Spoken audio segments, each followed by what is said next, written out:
El Salmo 73 fue escrito por Asaf y es una narración de una prueba de fe de Asaf que él enfrentó en su vida, y al estudiar nos va a dejar enseñanza, y espero que podamos, nuestros fundamentos bíblicos puedan solidificarse más y fijar algunos conceptos, enseñanzas de cómo justamente afrontar las pruebas, la duda y la tentación.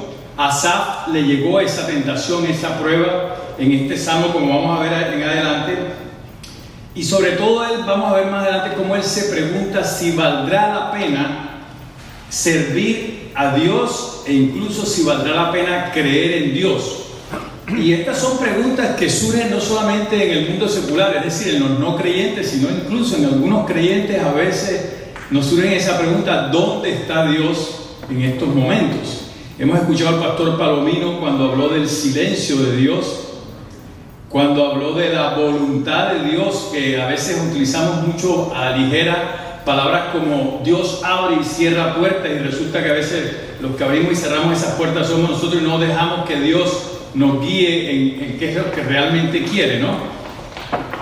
Entonces, ¿valdrá la pena apartarse del mal, dedicarle mi vida a Dios? Era una de las tantas preguntas que Asaf, imagínense, se hacía él, siendo un hombre adorador de Dios. Y ahora vamos a hablar de quién era Asaf.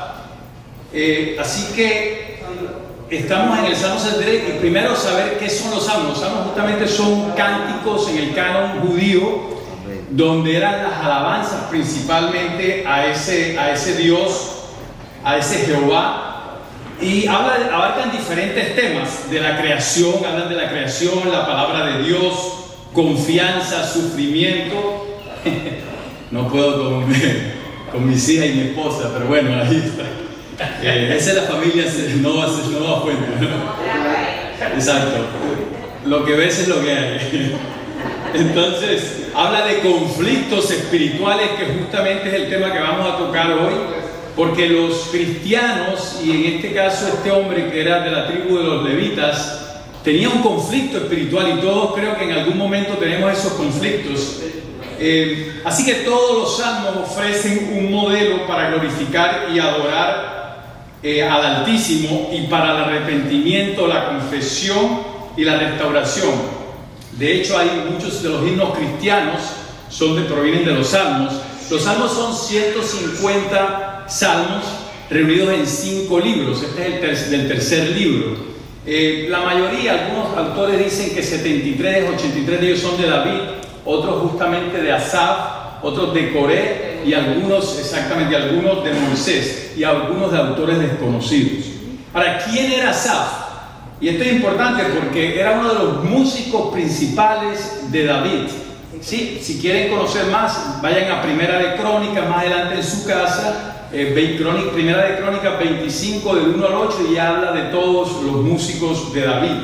Se dice que aproximadamente eran, a ver quién me dice, me encanta cuando voy a leer esa Sandra, porque hacen muchas trivia questions de la Biblia. ¿Cuántos eran los levitas, o sea, los que servían en la adoración a Dios? A ver si alguien se puede acordar de eso. Eran aproximadamente 284, dice la Biblia, ¿no?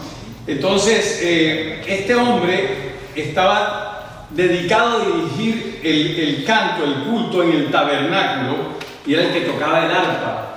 Y ustedes saben que los nombres en la Biblia tienen un significado, y aquí era unir al pueblo de Dios, unificarlo en la alabanza. Y era de la tribu de Leví, y había dedicado su vida al Señor, dejándolo todo. Y es el autor de este salmo. Así que vayamos primero al versículo número 1. Ricky, si eres tan amable, el versículo número 1, me siento como, ¿cómo se llama el brasileño? El que canta, no Julio Iglesias, el brasileño, Roberto Carlos, con el micrófono. Entonces dice, en verdad, bueno, seriedad, porque estamos en Facebook. En verdad, Dios es bueno con Israel, con los de corazón puro. Escogí esta versión de la Nueva Traducción Viviente. A mí me gusta realmente la Reina Valera, que es la que tengo yo aquí, pero cojo esta versión que es bastante friendly. Dice, es verdad Dios, en verdad Dios es bueno con Israel, con los de corazón puro. La versión mía dice, ciertamente es bueno Dios para con Israel. Es decir, no hay lugar a duda de que Dios es bueno, ¿verdad? Con Israel. Este salmo, que son 28 versículos, él lo describe después de la experiencia que él tiene.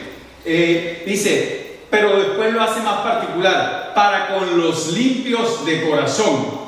El corazón del cristiano debe ser limpio, debe ser un corazón limpio, porque Jesús lo dijo en las bienaventuranzas. En Mateo dice, bienaventurados los limpios de corazón, aquellos que han sido lavados con la sangre de Cristo, porque ellos verán a Dios.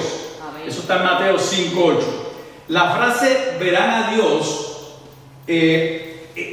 no es algo realmente, aquí lo que él dice no es algo futuro, es decir, todos sabemos que cuando estemos en la presencia de él lo veremos cara a cara, pero aquí él habla del favor, de la misericordia aquí en la tierra, ¿verdad? De aquellos que son limpios de corazón.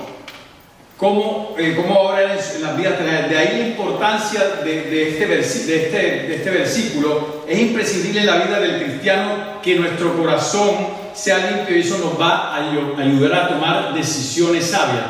En una de las prédicas del pastor Palomino, justamente, no sé si se acuerdan, mencionó a una profesora de la Universidad de Columbia en South Carolina, donde ustedes que los americanos son expertos en hacer estadísticas, ¿no? Decía que una persona toma alrededor de 70 decisiones conscientemente en el día a día. Eso hace que en un año tomemos aproximadamente 25.550, y en un promedio de 70 años, 1.788.500 decisiones que tomará una persona. Eso se acuerda que lo dijo el pastor Romero. Es decir, tenemos que tener un discernimiento, un corazón limpio para por lo menos de esas 70, aunque digamos sea 4 o 5 buenas, ¿no? Porque muchas son. Es decir, entonces eso es importante. Sin embargo, el limpio de corazón no se escapa de la prueba, de las pruebas, como le pasó aquí a Asaf. Tarde o temprano vamos a tener tentaciones, tribulaciones, pero si no sabemos, si no estamos limpios de corazón, es lo que nos va a enseñar a ubicarnos, a mantener esa balanza en el tiempo de la prueba. Ya vemos, por ejemplo, en el libro de Job, la prueba que Job pasó. Sin embargo, él sabía dónde estaba parado. El corazón limpio es capaz de ver o de discernir entre lo bueno y lo malo, lo vano y lo pasajero de esta vida.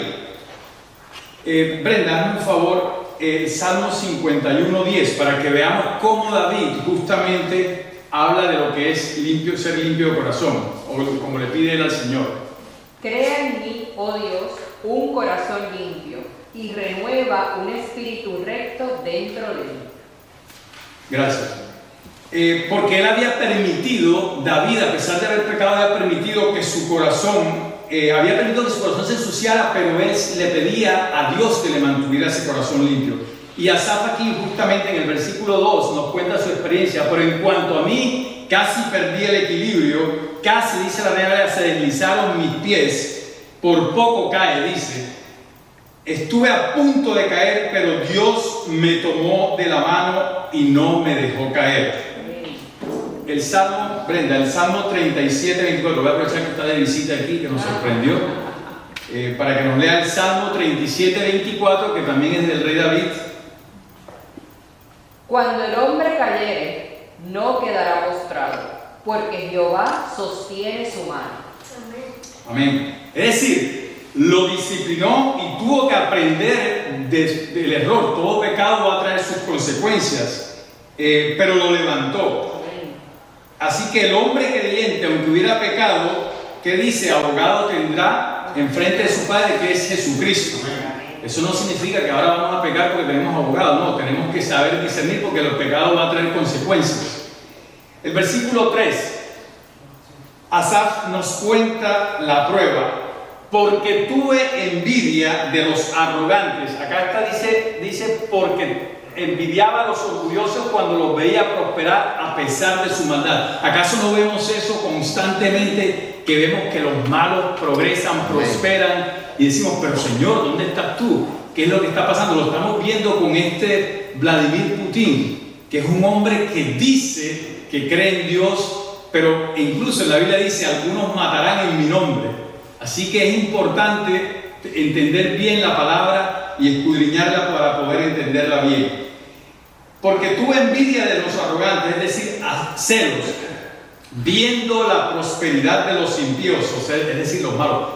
Viendo la prosperidad, esto es aparente, eso era lo que él pensaba de la prosperidad, de los que ofenden a Dios, de los que hacen lo que les da la gana, ¿sí? Aquí hay algo muy importante, y es que Asaf nos está mostrando por qué entró en esta crisis. Está reconociendo la raíz de sus celos, de su envidia, de sus dudas. Y aquí, si se dan cuenta, Dios permitió que pasara esta prueba para mostrarle dónde estaba su verdadero corazón. Él no estaba contento con lo que Dios le había dado. Recordemos que los levitas no recibieron herencia terrenal. De las 12 tribus, ellos no recibieron. Adivinen cuál era la herencia que ellos recibieron. Dios les dijo, yo seré su herencia. Y Asaf, como que no estaba conforme, dijo, pero un momentico. Esta gente le da su terrenito, le da su casa, le da sus cabras, sus camellos, y a mí me va a dejar un arpa. O sea, en realidad es muy fácil verlo ahora, pero fíjense que un hombre que dedicó su vida a Dios entró en esa prueba de por qué ver que los malos progresaban, ¿sí? La verdad reconoció el porqué de los celos, y cuántas veces de nosotros, yo lo hago diariamente, no reconocer nuestros errores. O sea, el que más aprende cuando estudia para esto soy yo, porque con mis hijas a veces cometo injusticias, con mi esposa a veces también. No voy a decir nada cuánto ellos cometen conmigo porque sería justificado, ¿verdad? Pero no, miren, Germán y los muchachos cuando venimos los martes aquí a orar, que a veces somos pocos, ¿verdad? Si hay algo bonito es que abrimos nuestro corazón, oramos no solo la oración de intercesión por otras personas, que por cierto, esta mañana que estaba recogiendo a Berta, una señora amiga de Sandra estaba allí y me pidió que oráramos por ella porque justamente le diagnosticaron un cáncer de seno. Entonces todo eso hacemos los martes aquí de oración de intercesión por algunas personas que piden eso, porque los creyentes también vamos a pasar por pruebas, aquí nadie se va a escapar de nada. Entonces,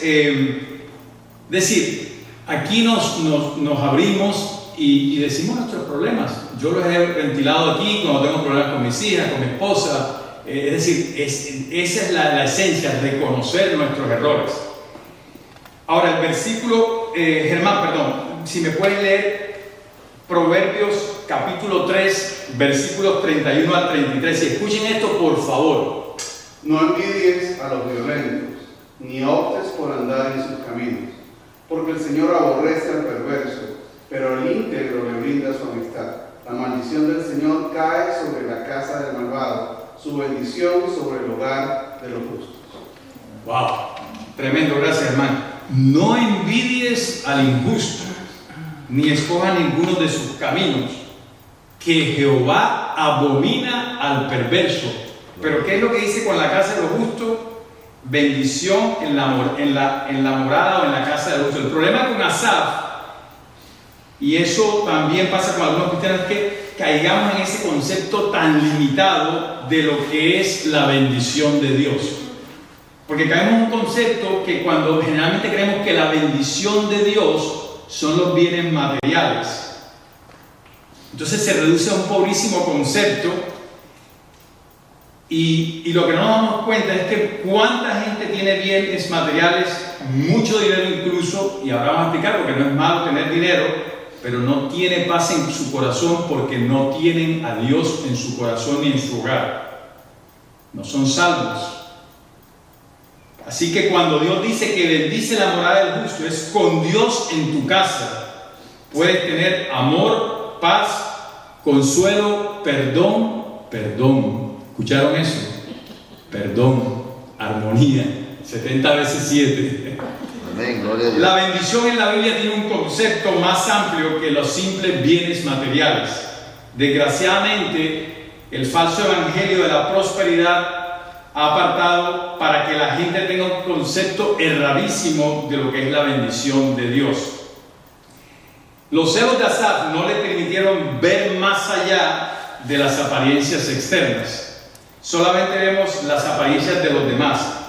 Vamos a leer Primera de Pedro, capítulo 2, versículo 1 al 2. Mira lo que dicen. Desechando pues toda malicia. Aquí el desechar dice como echar a la basura toda la maldad, esas conductas, esos patrones de conducta para ofender a los demás.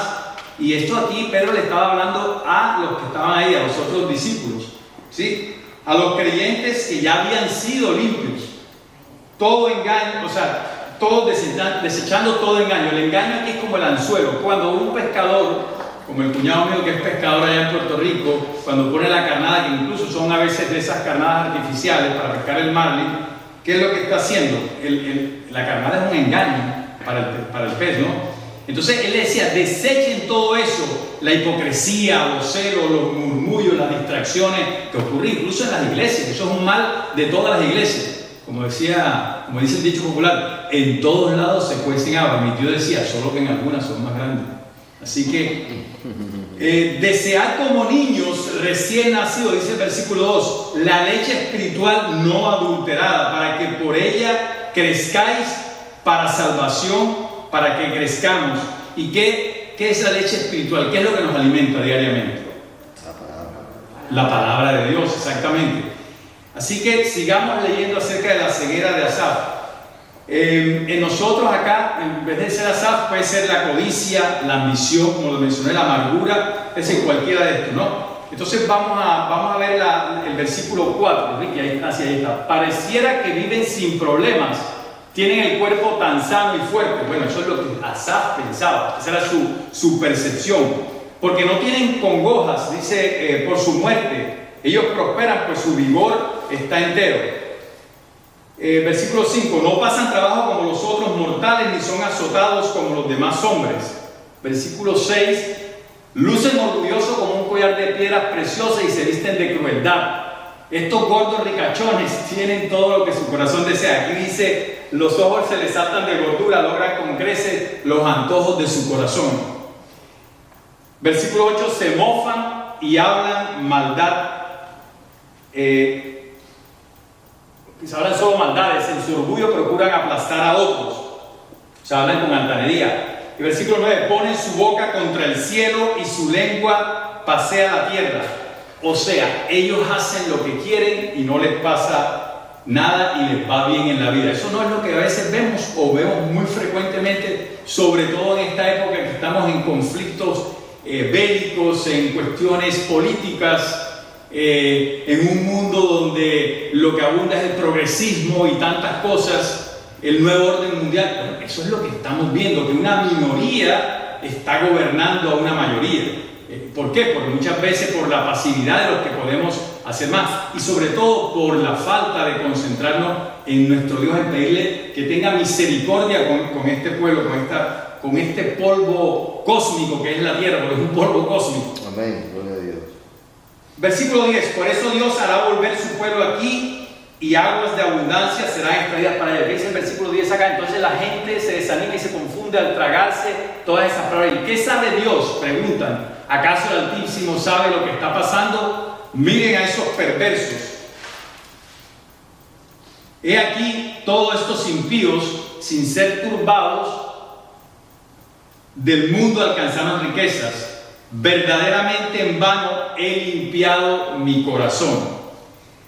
Ahora, ¿es tan cierto que los ricos y famosos siempre prosperan y se salen con la suya? ¿Será cierto eso? Vamos a empezar por algunos ejemplos que seguramente ustedes conocen tanto como yo. Vamos a la música, por ejemplo.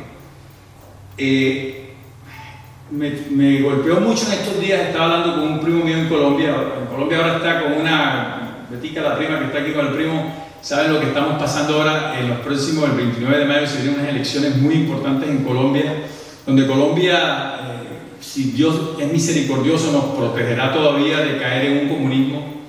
Y eso es lo que tenemos que orar, porque esta gente no cree en Dios. Número uno, no tienen temor de Dios. Ya vemos lo que ha pasado con el pueblo venezolano, el pueblo cubano, Bueno, ustedes saben la cuestión geopolítica, cómo está. Hay una cuestión pendular de la derecha a la izquierda ahora, y ahora América Latina está básicamente yéndose hacia el lado de la izquierda. Entonces, vamos a ver si la gente, no necesariamente los que voy a mencionar aquí han sido malos, no, sino quizás no tenían a Dios en su corazón.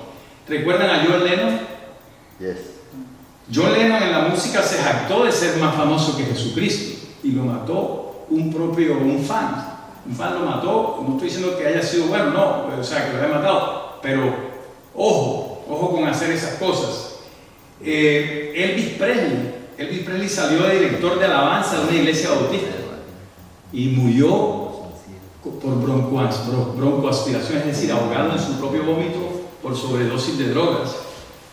¿Qué le había pasado a Elvis Presley? O sea, ¿por qué? Porque quería la fama, se olvidó de Dios, de lo que decía el coro, ¿verdad? De que toda la gloria es para Él. Acordémonos, por ejemplo, de todos estos programas que vemos en la televisión, y cuando vemos la alfombra roja que pasa en todo el mundo, prácticamente, pues, aquellos programas que desde chiquito, porque si cantas y eres famoso. ¿Y por qué? Porque ellos entienden la ambición del hombre y saben cómo atacar a ese grupo de personas. Y no es malo que la gente prospere, la gente sea y llegue a ser un cantante, pero lo malo es que se olvidan de Dios. Saben cómo explotar la ambición y la codicia de la gente. Creen que si llegan a triunfar con sus ídolos, ya lo hicieron, así que ¿será eso cierto? ¿Se acuerdan de la cantante Amy, no sé si la pronuncio bien, Winehouse, la inglesa? Exacto. Murió de una sobredosis de alcohol, ahogada, mezclada seguramente con droga, la encontraron muerta. Ni que hablar del pobre Michael Jackson, hombre que fue por naturaleza, quizás creyente, porque si uno veía que él era muy creyente, el pobre hombre no podía dormir. O sea, el doctor cometió el error de inyectarlo con Propofol. Propofol es un medicamento que le ponen a uno cuando le van a hacer la prueba de colonoscopia o algún proceso de endoscopia, o sea, un proceso rápido. Se lo puso en la casa, el hombre entró en una depresión respiratoria y se murió, ¿verdad? Esperemos que haya aceptado a Jesucristo como su Salvador. Whitney Houston, otra mujer que salió del coro de las iglesias, una mujer que fue nominada cuántas veces a los Grammy, murió en su hotel con una sobredosis de benzodiazepinas, es decir, de ansiolíticos mezclada con alcohol, ahogada en el bathtub, en la tina. Lamentable. Así que, o sea, la codicia los lleva a olvidarse de Dios. Ganan mucho dinero, pero ¿dónde están ahora? Entonces, ¿tenía razón Asaf? Por supuesto que no. Y ni hablar de los políticos. La familia Kennedy, bueno, por aquí nos podríamos pasar toda la hora hablando de todos estos deportes, Maradona, es decir, en Hollywood, Robin Williams, gente en la época cuando murieron de AIDS, Rob Hudson, Anthony Perkins, o sea, gente completamente en un mundo hollywoodesco de alfombra roja. Y ni qué hablar del cerebro de las computadoras. Steve Jobs murió a los 53 años. Ni con todo el dinero del mundo que le hubiera dado, 8.300 millones de dólares tenía ese hombre en su cuenta, y murió de cáncer de páncreas. No quiere decir que los ricos y famosos, acuérdense lo que dije en un principio, todos en algún momento vamos a pasar por la tribulación, pero nos tenemos que agarrar de aquel que es Jesucristo y Dios.